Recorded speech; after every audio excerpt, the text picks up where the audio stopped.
বন্ধুরা, শুভ বিবাহ ধারাবাহিকের আজকের এপিসোডে দেখানো হয়েছে তরিতা আর ইমন মিলে ঠাম্মির কান ভাঙায়।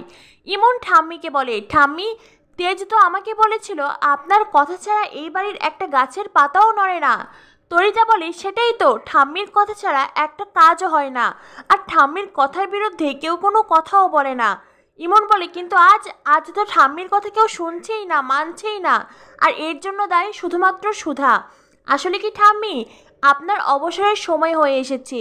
আপনি নন, বরং এই বাড়ির মালকিন হবে সুধা। ঠাম্মি বলেন, না, সেটা কখনো সম্ভব নয়। এদিকে তেজ সুধাকে বলে, সুধা, আমাকে বলুন দিদি কেন এই বাড়ি থেকে যেতে চেয়েছিল। আমি জানি আপনি এটা জানেন। সুধা মনে মনে ভাবতে থাকে, না না, আমি আসল সত্যি মিস্টার বসু মল্লিককে কিছুতেই বলতে পারবো না। আমি আসল সত্যি মিস্টার বসু মল্লিককে বললে দিদিভাই মিস্টার বসু মল্লিকের চোখে ছোট হয়ে যাবে, সেটা আমি করতে পারবো না।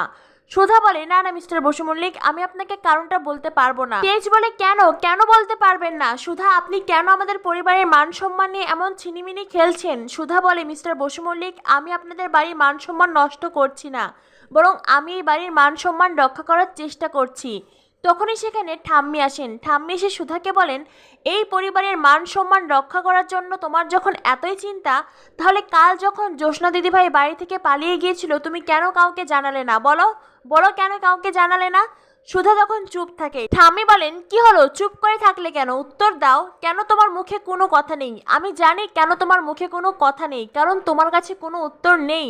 আমার অভিজ্ঞতা বলছে তুমি এই প্রশ্নের কোনো উত্তর দিতে পারবে না, কারণ তুমি এই পরিবারের ভালো চাও না। সুধা বলে, ঠাম্মি, আপনার তো অনেক অভিজ্ঞতা, আপনি নিজের অভিজ্ঞতা দিয়ে ভাবুন তো, কেন জ্যোৎস্নাদিতে বাড়ি থেকে পালিয়ে যেতে চেয়েছিল? কেন এই দম বন্ধ করা পরিবেশ থেকে বের হতে জ্যোৎস্নাদি মরিয়া হয়ে উঠেছিল? এর জন্য দায়ী কে ঠাম্মি?